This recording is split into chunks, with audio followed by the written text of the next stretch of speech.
heard me say it before, but I'm going to repeat it. American riflemen are the best riflemen in the world because the training they get is the best in the world. You've begun that training with the sighting and aiming exercises, and you're ready now to go on to the next step.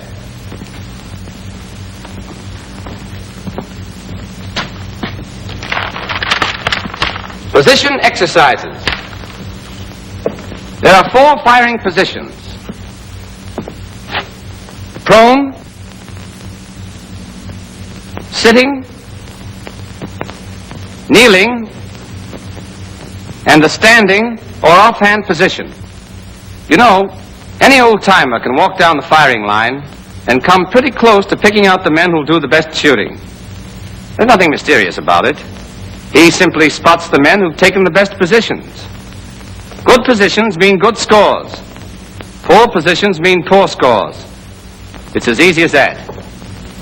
But here's the thing to remember. We're not teaching you these positions so that you can riddle off a string of bullseyes on the target range. We're teaching you to kill your enemy before he can kill you.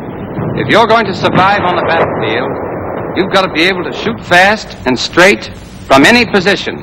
You've got to be able to drop into that position instantly, automatically, without thinking about it. And it must be correct the first time. Take a good look at these positions. They look easy.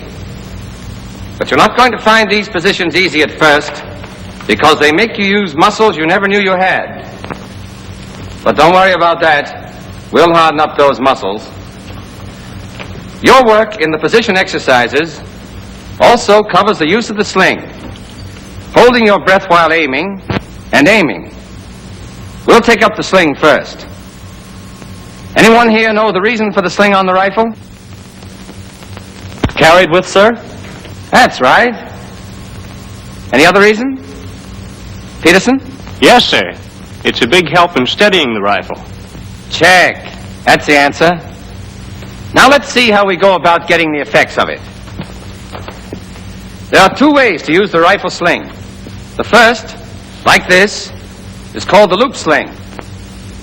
The other, called the hasty sling, is rarely used except in the standing position. And we'll show you how to adjust it when we come to that position. The loop sling is used in all other positions. Here's how to adjust it. Place the rifle butt on the right thigh and cradle it in the curve of your right arm so that you've got both hands free to adjust the sling.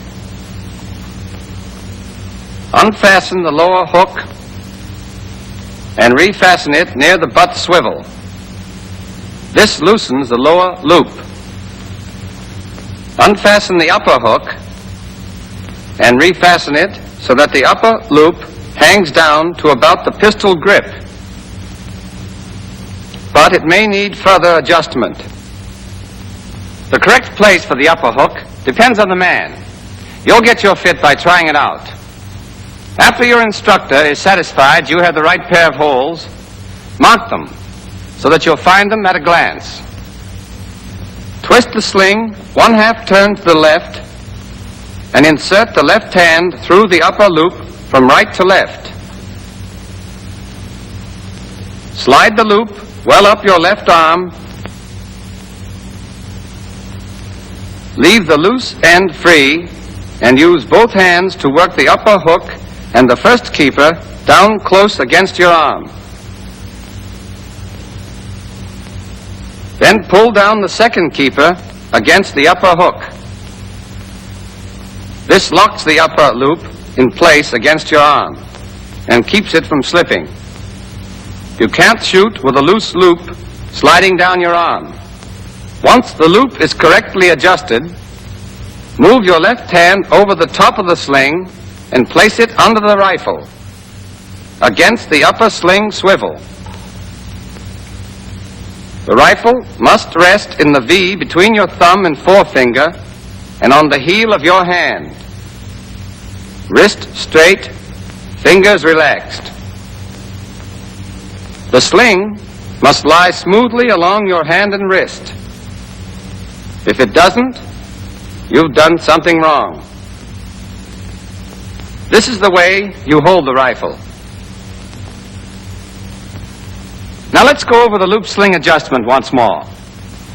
Place the butt on your right thigh, cradle the rifle in your right arm, unfasten the lower hook, refasten it near the butt swivel, twist the sling a half turn to the left, insert your left arm through the upper loop from right to left, pull the loop well up your arm, then work the upper hook and the first keeper down against it, and pull down the second keeper to lock the upper loop. So much for the loop sling. Your instructors will go over this detail with you. Are there any questions? Yes? Sir, with Japs and Germans shooting at you, like you said, looks like you wouldn't have much chance to get that sling on. Keep thinking like that, and you'll live to tell your grandchildren about it. You're right, of course. Use the sling whenever you have time to use it, because it gives you greater steadiness. After you've learned sling adjustment, you're ready to start work on positions. Let's take a look at the prone position first.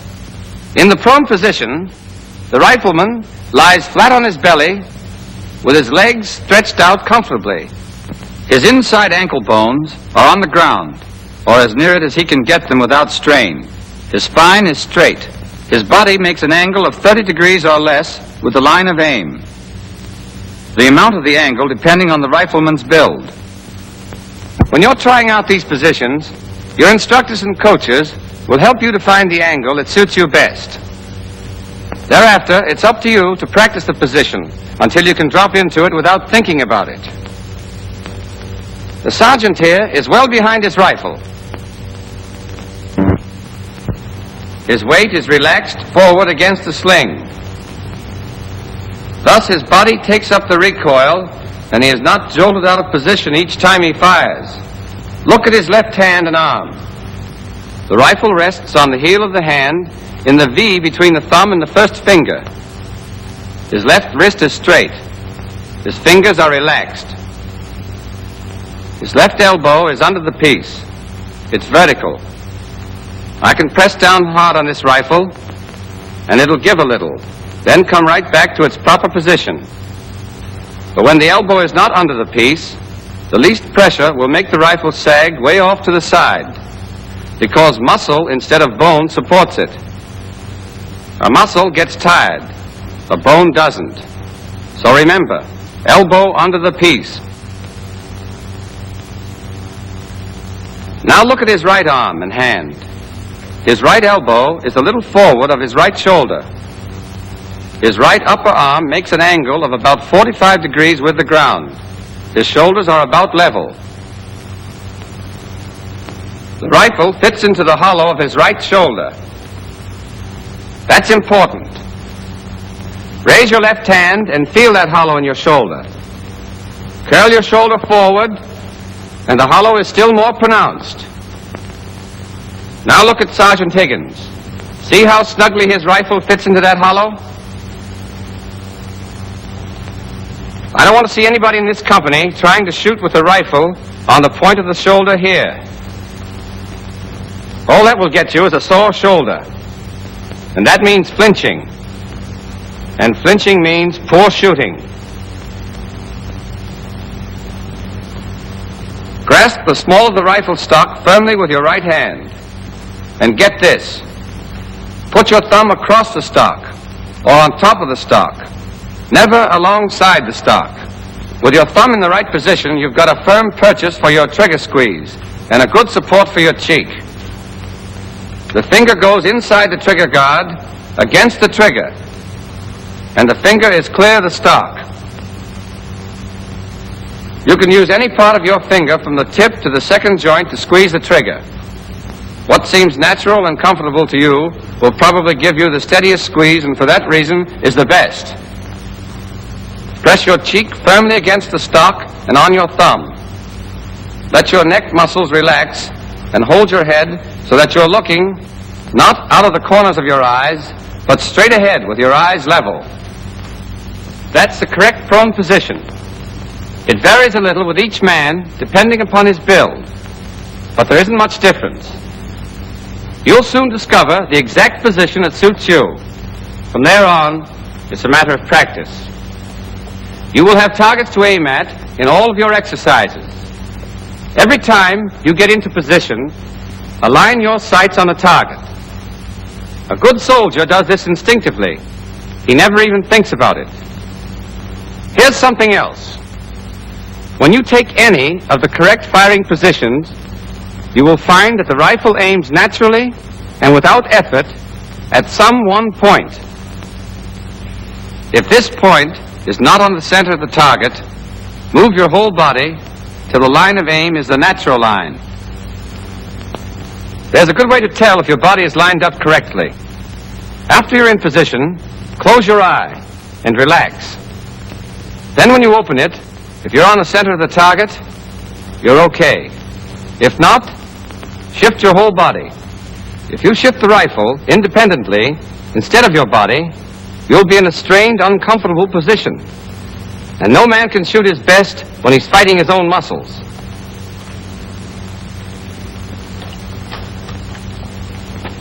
These men are demonstrating some of the things not to do, but they are common errors. Let's take a look at this first man.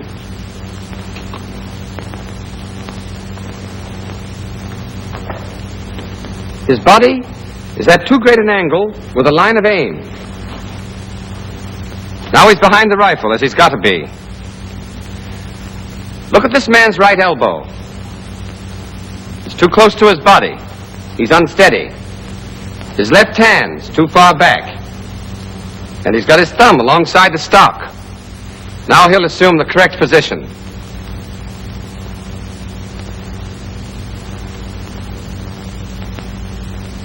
This man's left elbow is not under the piece. They'd have a devil of a time staying on the target. Errors like this stand out plainly. Others are not so easy to pick up. When you're acting as the coach, keep a sharp eye on your pupil. When he's wrong, show him where he's wrong and why. Then make him take the correct position so the point will be burned into his mind. Don't forget, when you take the prone position correctly, the muzzle will automatically drop back on the target after each shot. This saves time, and in battle, a few seconds are enough to settle the argument between you and that guy on the other side. Now, the sandbag rest position is just like the prone position, except that a sandbag is used to support the left forearm, wrist, and hand. The pupil takes the correct prone position and aims at his target. The coach then manipulates the sandbag until it is slightly higher than the back of the pupil's left hand. The coach punches the sandbag with his hand until he gets a perfect fit. This is the coach's job. The pupil can't do it for himself. Next, he faces the pupil, straddles the rifle barrel, and slides the narrow side of the sandbag against the left forearm so that it supports the forearm, the wrist, and the back of the hand.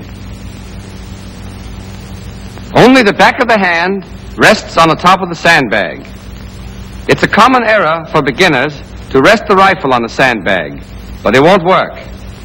The sandbag supports the forearm, wrist, and hand.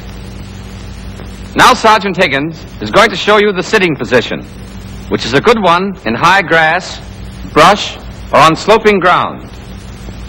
For the sitting position, you'll usually have to make your sling 2 holes shorter than for the prone position. Your body faces half right from the target. As you sit, spread your feet apart. Farther apart than your knees. And brace your heels firmly. Get your toes down, flat on the ground, if you can get them there, and relax your ankles. Keep your knees straight up, not bow-legged. And keep them fairly low, about 10 inches off the ground. The point is that you've got to get the back of your left upper arm firmly braced 3 or 4 inches down on your left shin.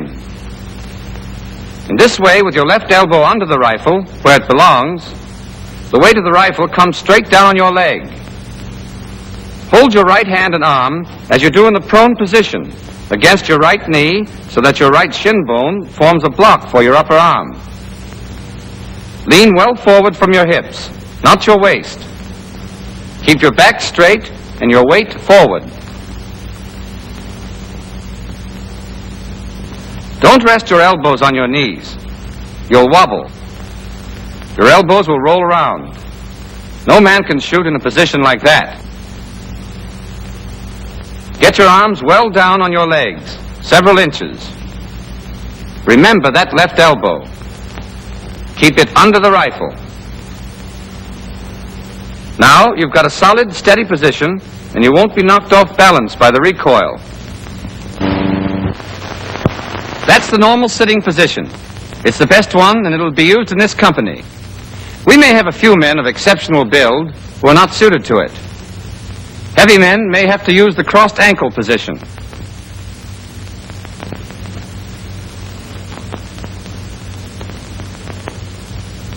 And men with exceptionally long legs may have to take the crossed leg position.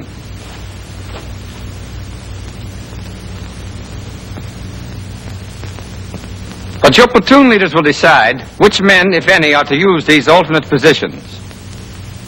Now, if there are no questions, we'll go on to the kneeling position. Your sling is usually the same length as for the sitting position. First, the half right face. Then get down on your right knee and sit on your heel. So that your top of your foot is flat on the ground. It takes practice, but you can do it. With your heel inclined toward the target like this, your foot helps to brace you against the gun's recoil. Don't sit on the inside of your foot. Rapid fire'd make you bob around like a cork. Sit firmly on the top of your heel, with your weight well forward. Your left elbow is under the rifle and in front of your kneecap. Never on top of your kneecap. The position of your left leg depends on your build. The taller you are, the farther to the front your leg will be. Your instructors will help you find a position that suits you best. But your lower left leg, as seen from the front, must always be vertical. Keep your right elbow comfortably high. This makes a snug seat for the rifle in the hollow of your shoulder. If you drop your arm too far, the hollow disappears and the rifle butt tends to move out to the point of the shoulder. Another thing, the lower right leg forms a right angle with the line of aim. At first you'll find the kneeling position unsteady, but don't worry about it. It will never be as steady as the prone or the sitting position, but practice will strengthen your muscles and increase your steadiness. This brings us to the standing or offhand position, and the hasty sling, which is rarely used except in this position. Let's start with the sling. First, loosen the lower loop. Twist the sling a half turn to the left. Hold the rifle with your left hand just back of the upper sling swivel, and your right hand at the small of the stock, with the thumb well over on the left side. Then swing the rifle so that the sling falls high on your upper arm. Let go of the rifle with your left hand, pass it under and over the sling, and re-grasp the rifle near the upper sling swivel. The sling now lies smoothly along the arm and hand. It holds the left upper arm and stretches tightly across the chest. That's where you get support, and you need all you can get in a standing position. Adjust your sling for a tight fit. Your instructors will help you. When you get it right, mark it. All right, Sergeant, let's see that again. Here's how to take the standing position. Face right until you're almost at a right angle to the line of aim. Place your feet about 1.5 feet apart. Keep your body erect and well balanced. As you raise your rifle to firing position, fit the butt into the hollow of your shoulder, but higher than in the other position. High enough so that part of it can be seen above your shoulder from the rear.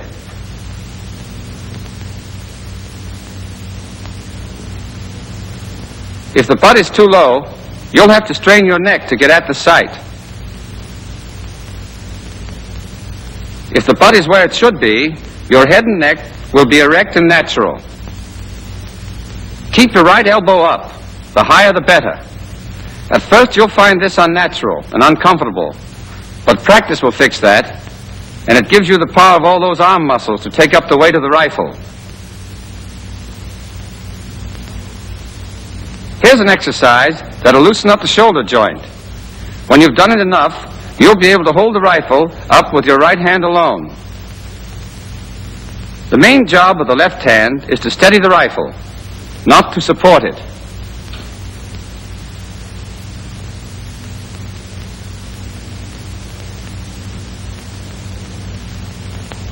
Keep your left elbow well under the rifle, and the left hand as far forward as you can get it without strain or discomfort.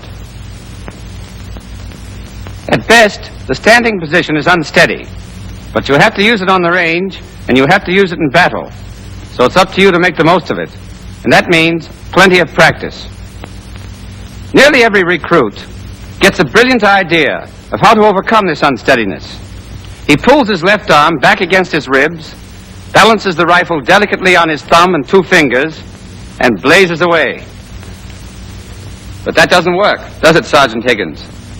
No, sir. There's only one right way to hold the rifle in the standing position, and the sergeant is showing it to you right now.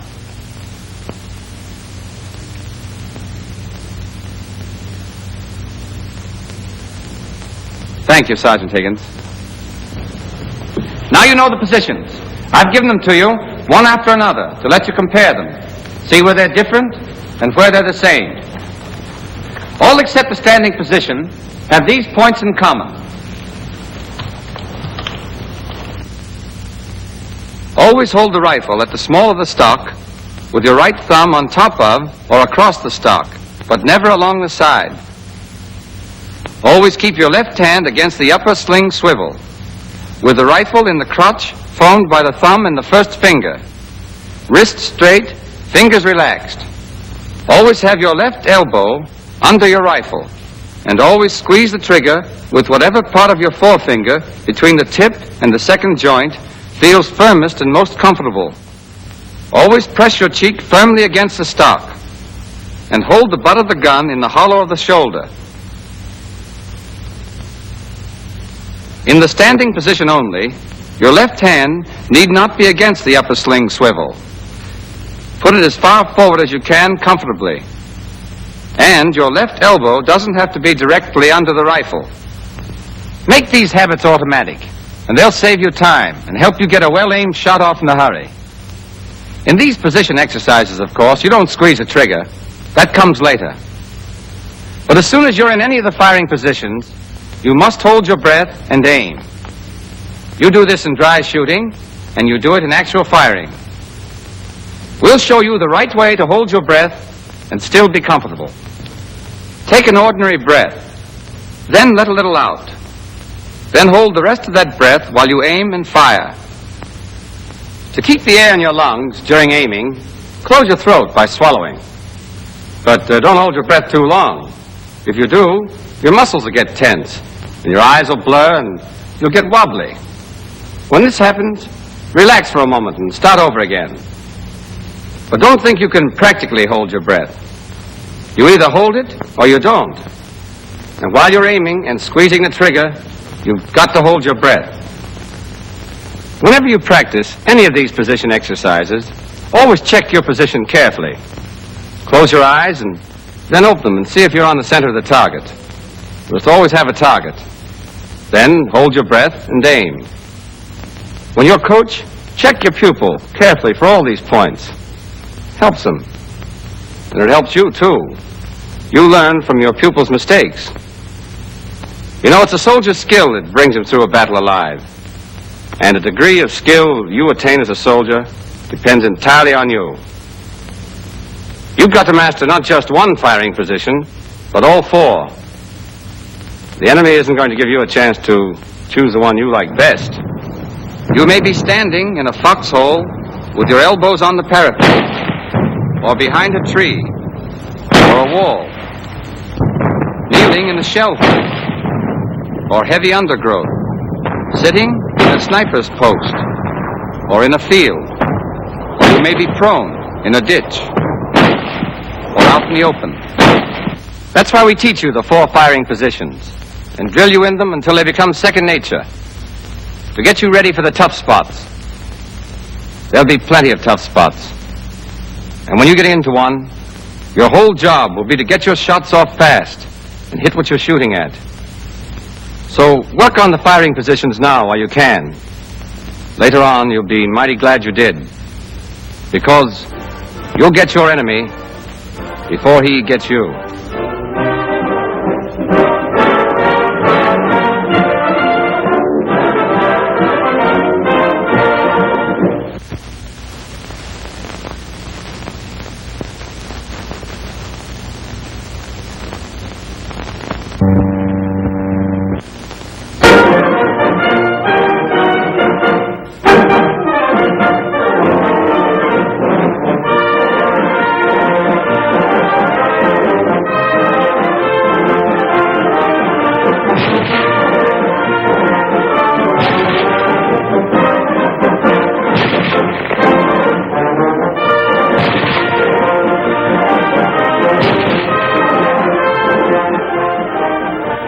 In our work so far, we've learned what the correct sight picture is and how to get that picture into the sights of the rifle and hold it, whether you're prone, sitting, kneeling, or standing. Today, we take up the most important thing in rifle marksmanship, the trigger squeeze.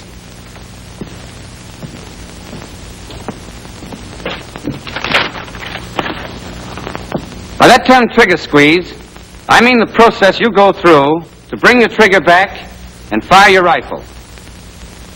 You know, when I was learning to shoot the rifle, my coach was an old sergeant who had fought in everything from Santiago to the Argonne. When we got to trigger squeeze, he told me something that has stayed with me ever since. Soldier, the trigger squeeze is the heart and soul, the beginning and the end of all good shooting. With it, you can part the hair of any guy you're after as far as you can see.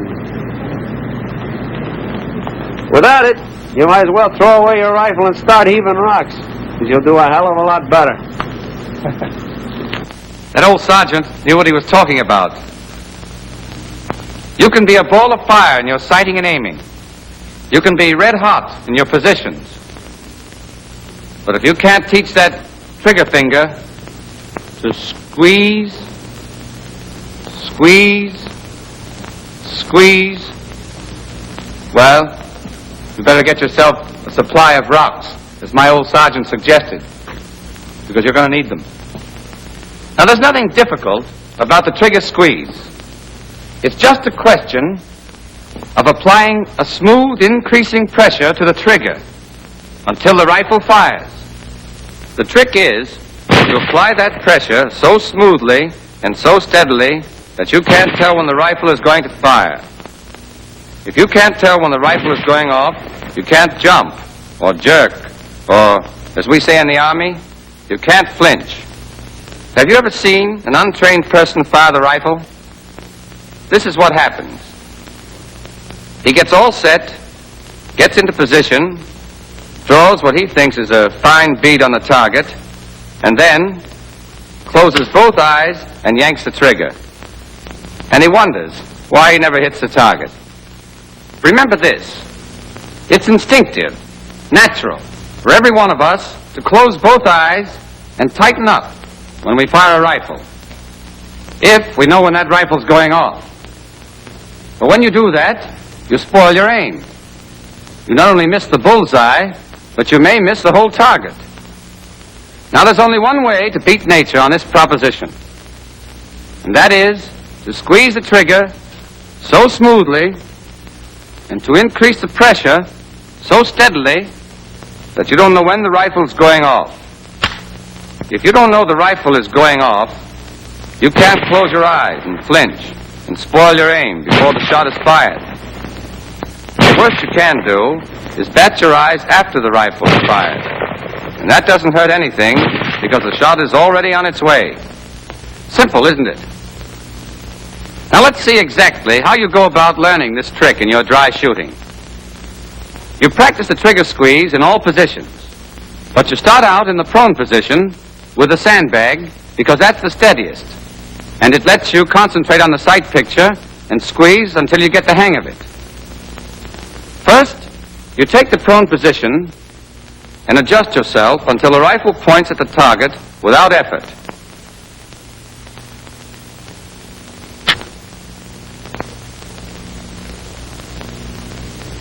Then the coach fits the sandbag.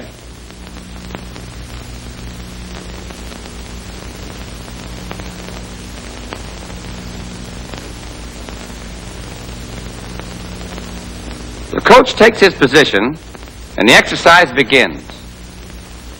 Cock your rifle, hold your breath and aim. When you get the correct sight picture, take up the slack. By trigger slack, we mean the play between the trigger's forward point and the point where you first feel resistance. Take it up decisively. And while you're taking up the slack, you're starting your trigger squeeze. It's all one action of your finger, working by itself, independent of the rest of your hand. You press smoothly, straight to the rear, and you increase the pressure steadily from start to finish. Your rifle has a fixed pull, say about 4 pounds. When you take up your slack, you take up part of that pull. Your constantly increasing pressure takes up the rest of it. And then the trigger gives, and the rifle fires. But follow through. Hold your position. Hold your aim, and continue your increasing pressure. I'll tell you more about that later. What I want you to get now is this. If you squeeze the trigger properly, you can't know when the rifle is going to fire, and therefore you won't be able to flinch. You all understand that? There's another mistake all of us make when we first start shooting the rifle. Practically everyone has a violent impulse to yank the trigger the instant the sights come in correct alignment with the target. The beginner is tempted, particularly in the kneeling and standing positions where the unsteadiness is marked. Your sights move a little, side to side, up and down. Finally, they come to bear exactly on the bull's eye. So, at that instant, you jerk the trigger. And this is what happens. You literally jerk your rifle clear off the target. You may not see it, because both of your eyes will probably be shut tight and your muscles taut and braced for the shock. But whether you see it or not, the result is the same. A wild shot. There's only one way to get hits, and only hits count on the battlefield. And that is to squeeze the trigger. Now, you've seen what happens when you jerk the trigger instead of squeezing it. I'm going to show you why it happens. Let's assume that I'm shooting at a target 500 yards away.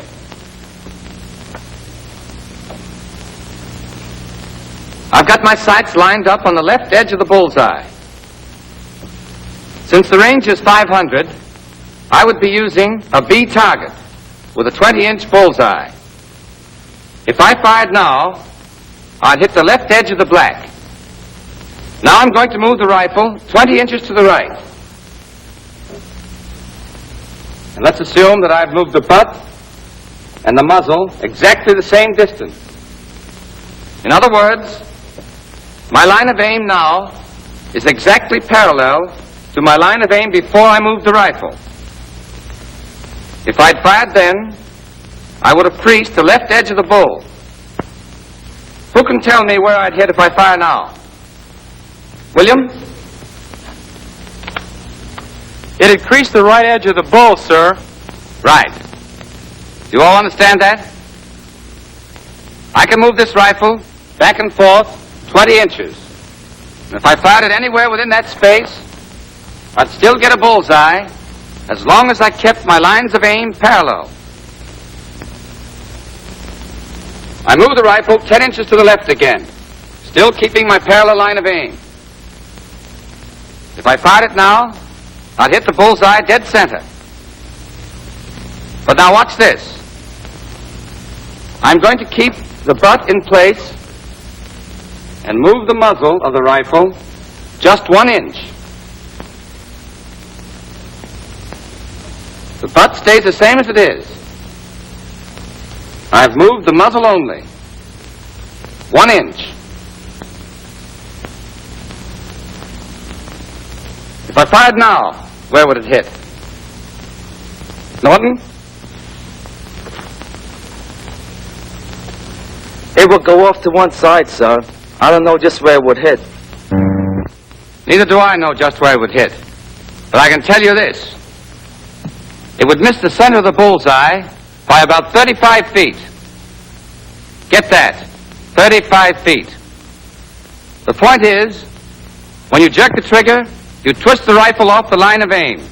When your sights are on the target, you can move your whole rifle from side to side, the width of the bullseye, and still hit it, if the rifle always stays parallel to the line of aim. But if the butt of the rifle remains stationary and you jerk the muzzle off to one side as much as an inch, your bullet will miss the target by about 15 feet at 200 yards, by 21 feet at 300 yards,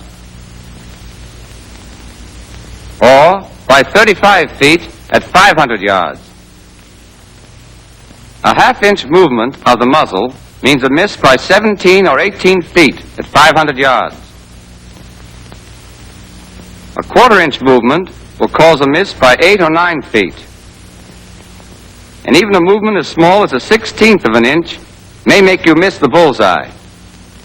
That's why it's so important to take the correct position, so that your rifle and your whole body aim directly at the bullseye. Then, when you squeeze the trigger so smoothly that you don't know when the rifle's going off, the strike of your bullets will be changed only by the natural parallel movements of your body, and your shots will be good. The unsteadiness caused by the natural movements of your body does not seriously affect the aim if you squeeze the trigger correctly. Okay, let's see if you got the point so far. What happens if you jerk the trigger? Harris? It'd throw your rifle muzzle off the target. If you were shooting at a guy, you wouldn't hit him. Right. Remember it, and you'll get plenty of bullseyes. And guys, too. What should you do? Kerensky? Sir, you should squeeze the trigger so that you won't know when the rifle will go off. Good. Tell me when to squeeze it. O'Neill.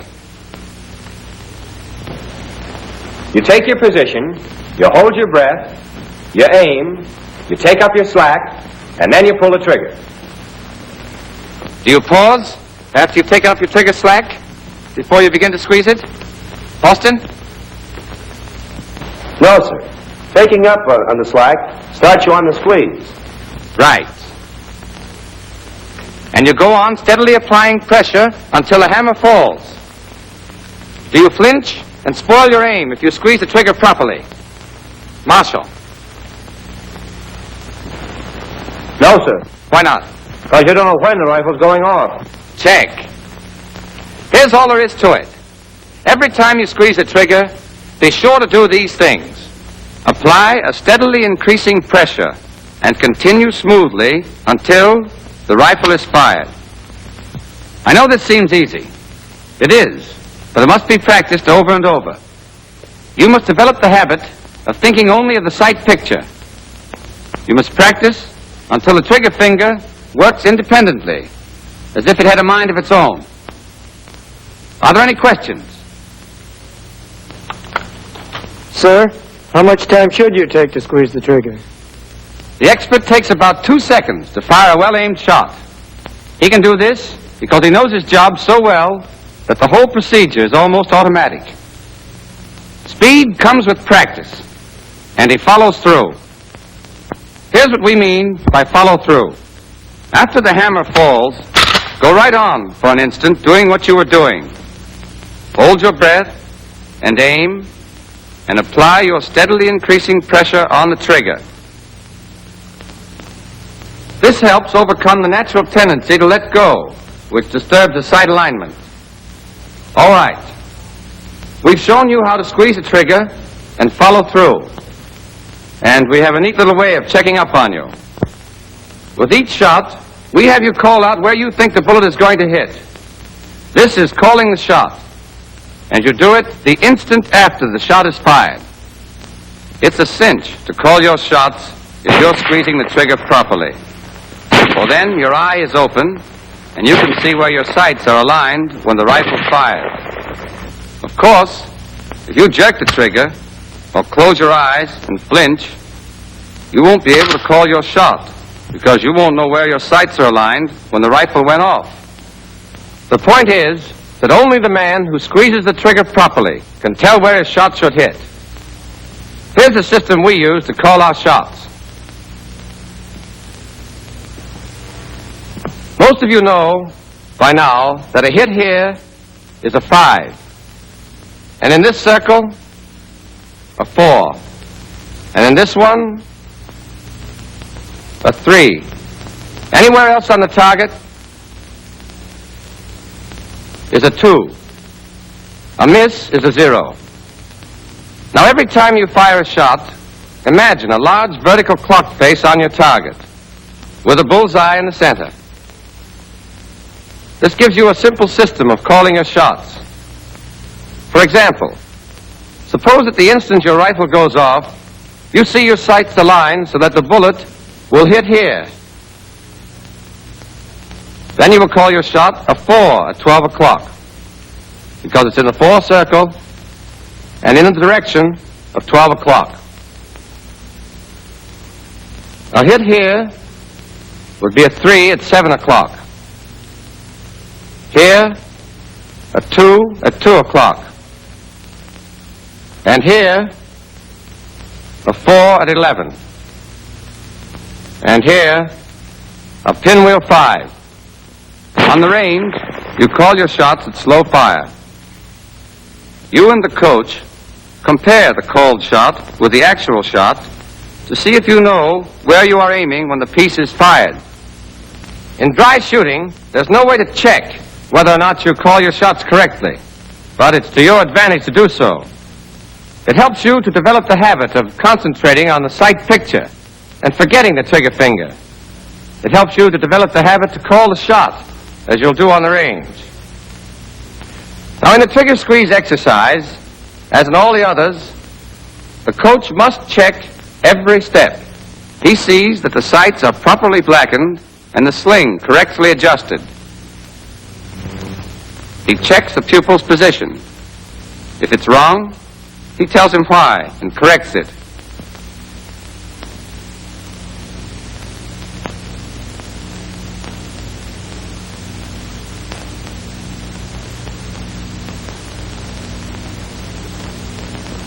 He keeps an eye on the pupil's back during aiming to make sure he holds his breath properly.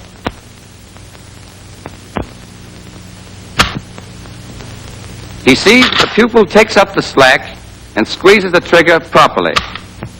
He watches his eye to make sure he does not blink. When the pupil is actually firing the rifle, you can chalk up a flinch for him any time you see his eye close.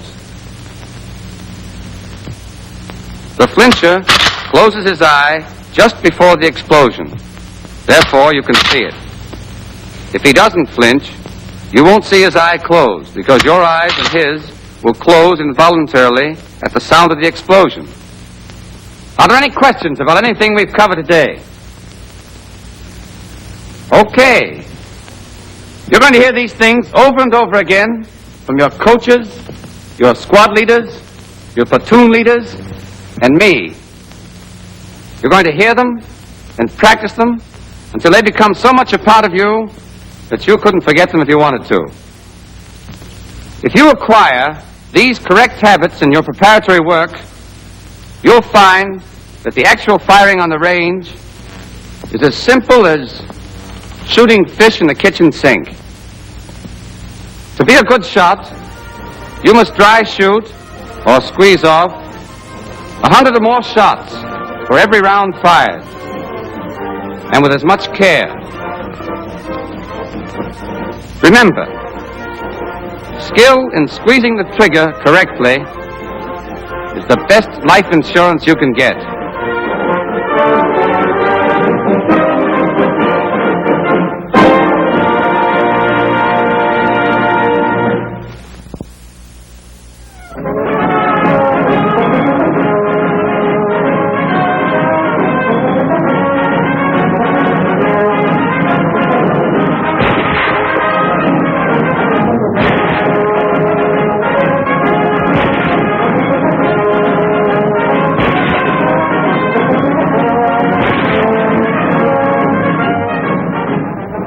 Everything we've been teaching you about the M1 rifle, sighting and aiming, positions, trigger squeeze, the whole course in marksmanship has been leading straight to the subject we're going to take up right now.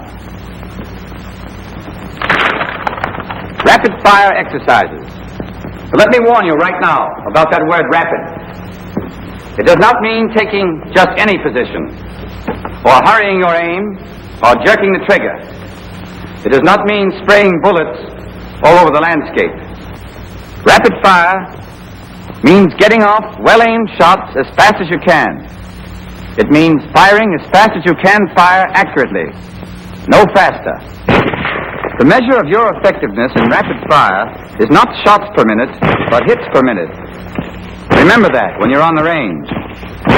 And remember it when your target is a Jap or a German, who's just as anxious to kill you as you are to kill him. Keep calm and hit what you're shooting at.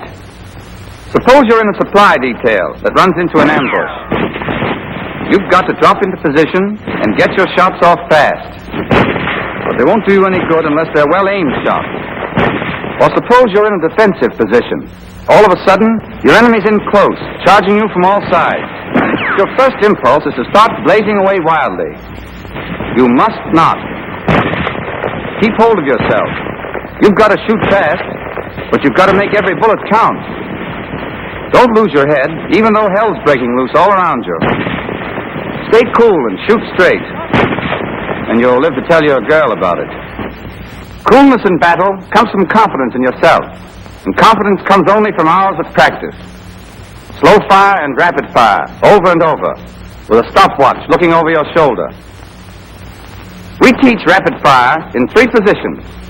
In the prone position, and in the sitting position, which are the best, and the kneeling position. The kneeling position's none too steady, but there are times when it comes in handy, and you'd better be ready for just about anything. We don't teach rapid fire in the standing position, however. It's not worth it. In the standing position, you're not properly balanced for accurate aiming at high speed. The first thing you've got to learn in rapid fire exercises is getting into the right firing position in a hurry. You're allowed to choose the position you're going to take and to mark it. For the prone position, drop to the ground, get set, and line up your sights on the target.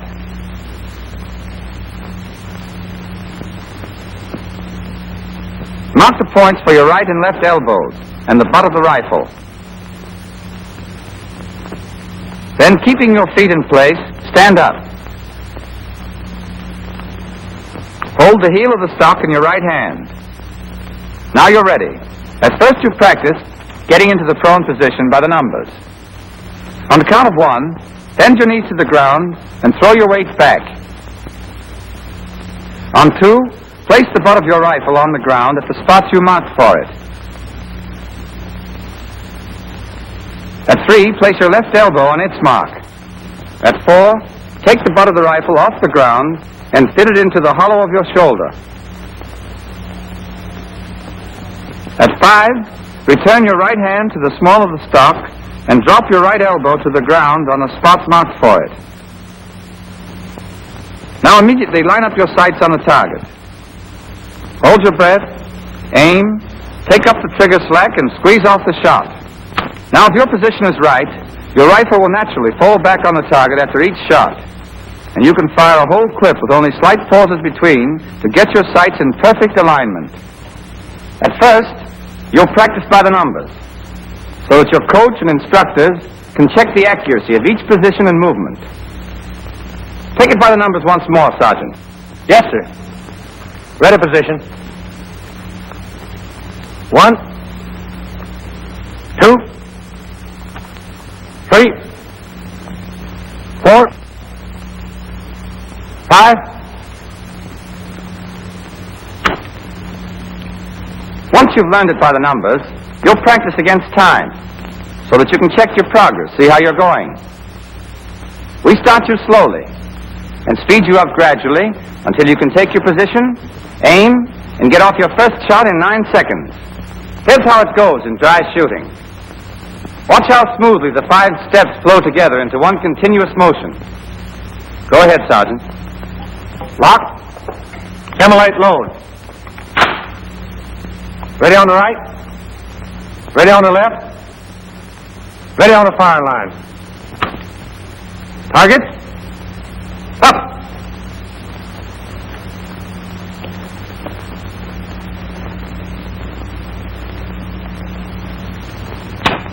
Time. 9 seconds doesn't sound like much time, but you've just seen that it's plenty for an experienced man. It won't be long before you'll melt smoothly into your prone position with seconds to spare to squeeze off your first shot.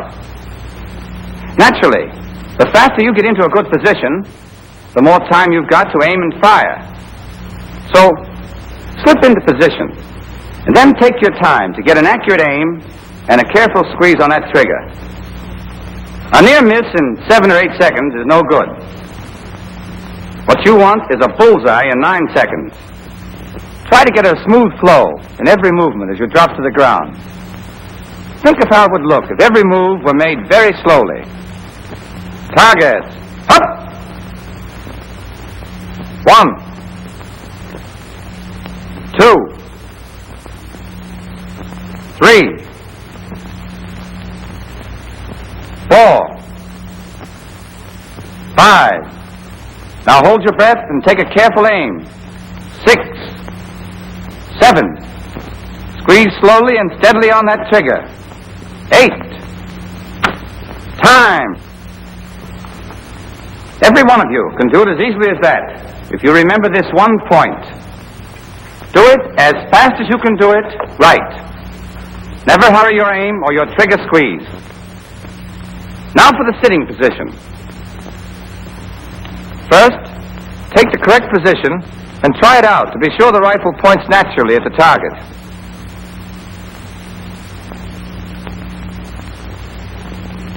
Then mark the places for your heels and your seat. Stand up in the marks for your heels. At the command, target's up, drop quickly on the spot marked for your seat, breaking the fall with your right hand. There's another way of getting into the sitting position that you may find easier. After you've marked the places for your feet, cross your legs and rise. Stand with your legs crossed until the command target's up. Then bend your knees and sink to the ground. This is quicker than the other method, but it forces you to take your eyes off the target while you set your feet in the places marked for them. Otherwise, the action is the same. Place your left elbow. Fit the rifle butt into the hollow of your shoulder and complete your firing position. Hold your breath, aim, and squeeze off the shot. With practice, you'll be able to go from the ready to the sitting position and get off your first aim shot in 7 seconds. Sergeant, let's see that against time. Lock. Simulate load. Ready on the right. Ready on the left. Ready on the firing line. Target. Up.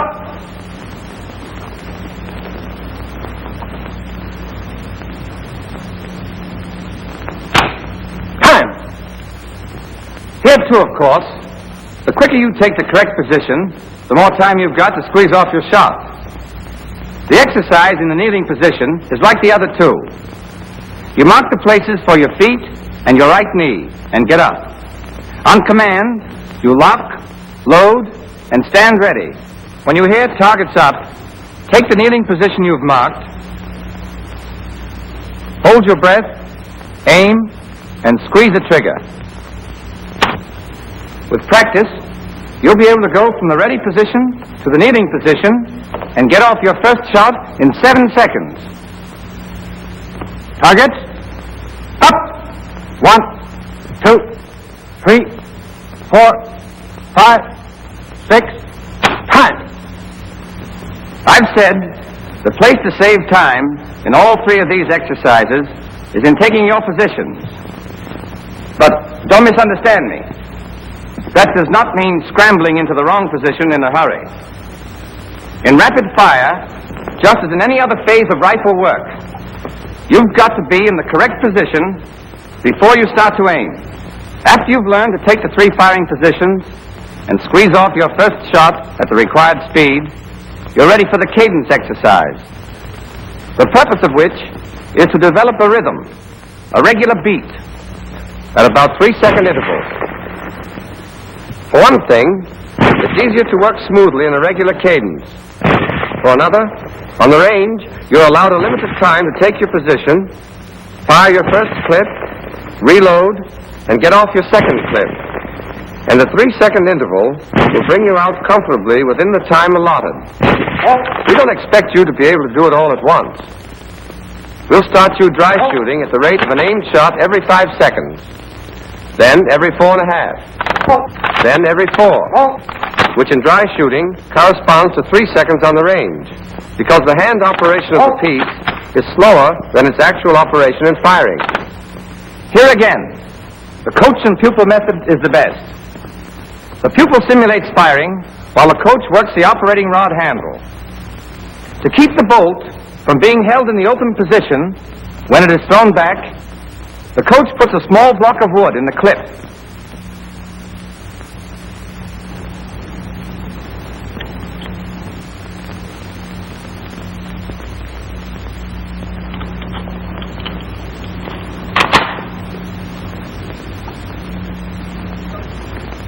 There are several other ways to get the same result.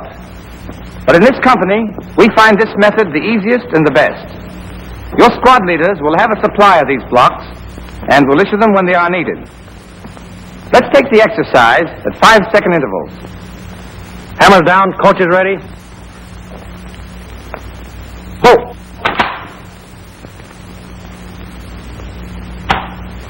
Go! Go! Go!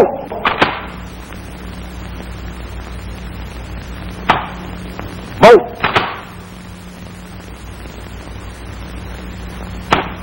Go!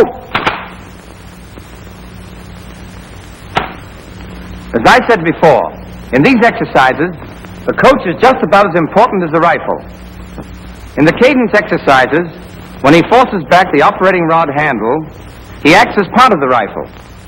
In doing this, he must not lean against the handle. He strikes the handle sharply and immediately removes his hand so that the bolt can snap back into position. It's a good idea for the coach to wear a glove or wrap a handkerchief around his hand. Strike that operating rod handle a couple of 100 times if you want to know why. Notice that the coach strikes the handle only when the command bolt is given by the instructor. But notice, too, that the command is given whether or not the rifleman has squeezed off his shot. If the pupil is late, the coach does not operate the bolt, but waits for the next command after the pupil is fired. You'll do this exercise a minute at a time, in the prone, then in the sitting, then in the kneeling position, gradually speeding up the cadence until you're proficient. In cadence exercises, be sure to take the correct position so that your sights return automatically to the aiming point after each shot. Keep your eye constantly on the sight picture and squeeze that trigger with a steadily increasing pressure until the hammer falls.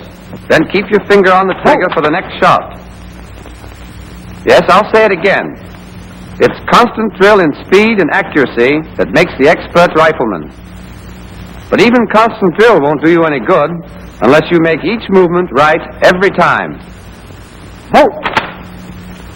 After you've learned to fire in cadence, you'll move on to 2 exercises in simulated rapid fire. For the first of these, you'll use a clip with a wooden block.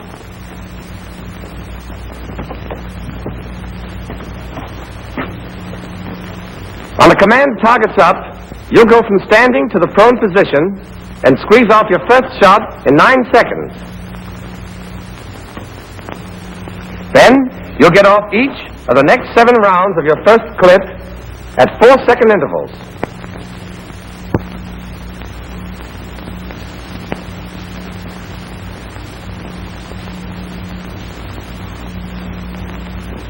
But there won't be anybody to call off these intervals for you. Your cadence exercise will have taught you the rhythm.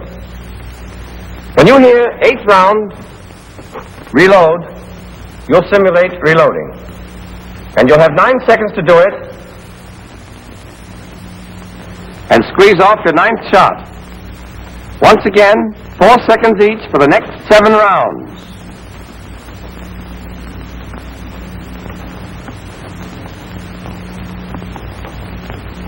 When you hear last round, you'll still have 5 seconds extra before the command cease firing. This exercise is done in a total of 79 seconds. All right, let's see how it goes. Lock, simulate load. Ready on the right, ready on the left, ready on the fire line. Targets, up!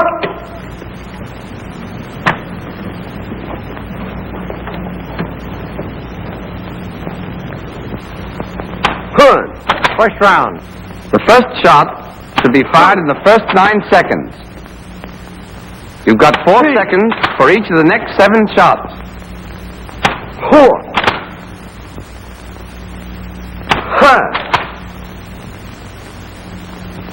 6. 7. Your 8th shot should be off by the time you hear this. 8th round, reload. Remember, you count your own shots. If you fired the 8th round before you hear reload, you don't have to wait. Reload immediately. 10. 7. 12. 13. If you keep your fire rhythmical and steady, you'll get off your last shot just as it's called. 15. 16. Last round. If you don't, you still have 5 more seconds to finish up without hurrying. Firing. That's your first exercise in simulated rapid fire. But before we go on, there are several things I want to point out. In all of your rapid fire exercises, be sure to count your shots aloud, as you heard Private Oss do just now. By counting the shots, you know exactly what's left in your clip, and you're ready to reload when you should, which saves time. But there's another reason. You've got to use the air in your lungs to call the number, and that forces you to breathe at just the right time. But don't get the idea that counting aloud is just a training exercise. You'll call the numbers out in battle, too. And your reasons for doing it will be the same, but a whole lot stronger. In combat, knowing when to reload will save more than time. Getting caught with 1 round in your rifle when the enemy is coming at you is as good a way as any to put an end to your career. When you're firing, keep your eye on the target all the time. Don't look away. If you squeeze your trigger properly, the recoil will jerk your head up a little, but it'll fall back with the rifle. And when you have to look away to reload, be sure you get back on the right target. On the range, the prettiest dead center 5 on the wrong target goes down on your score as a 0.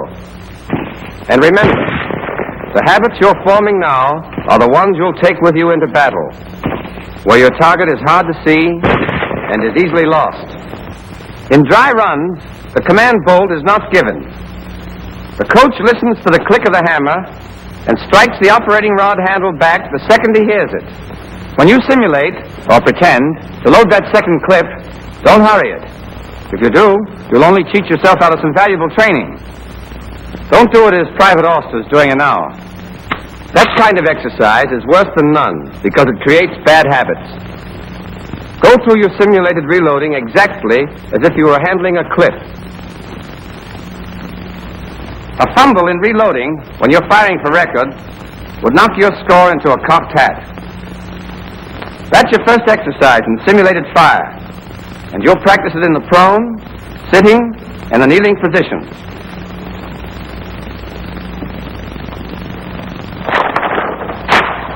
You're allowed a total of 79 seconds for the prone exercise, but only 74 seconds for the sitting and kneeling.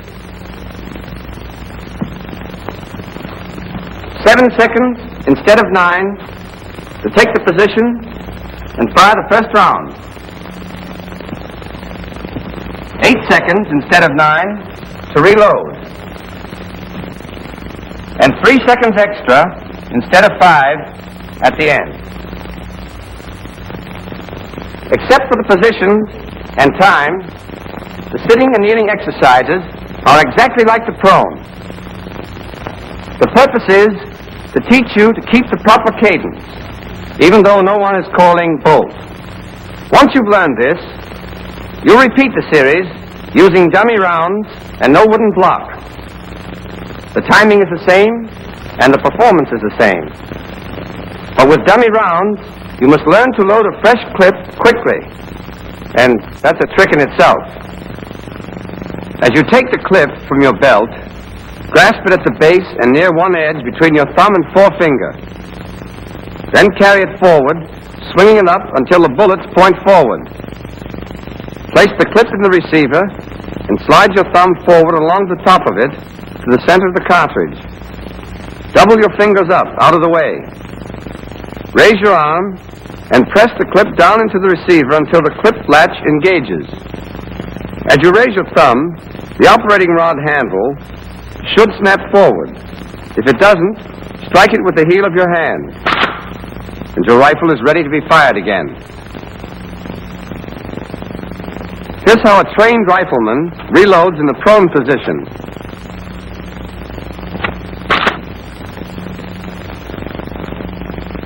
In the sitting position,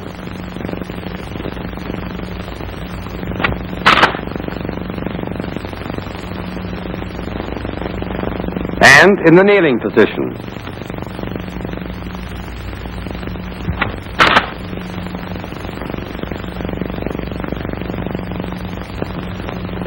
When you first do these exercises, you'll feel that 79 and 74 seconds are going to rush you. But there's plenty of time to get off those 16 shots. So don't try to beat the clock. That won't help your score. When you get on the range, you're scored on your hits. Don't get buck fever. The stopwatch is important, but don't let it push you around. Don't be in such a rush that you spray bullets all over the target. If you're going to shoot wild, you can get all your shots off in 30 seconds. But don't do it. When a recruit does, and then turns and finds an old-timer beside him, just loading his second clip, well, he feels like a fool. Take it easy. There's no time to pick daisies, but there's plenty of time to fire 16 shots and get 16 bullseyes. And remember, even 12 bulls are better than 16 threes. So, don't get excited. Slow and careful. That's the rule that brings in the high scores on the range. And it's the rule that mows them down in battle. Up to now, we've been discussing the pupil and what he does. Now let's look at the coach. In rapid-fire exercises, he's got plenty to do, and not much time to do it in. In addition to his other duties you already know about, he makes sure the pupil takes his position quickly and without waste movement. That he takes up the trigger slack with one decisive action and squeezes the trigger correctly. 1, 2, 3, 4. That he breathes after each shot. 1, 2, That he keeps his finger on the trigger. 3. And that when he reloads from the belt, he doesn't fumble.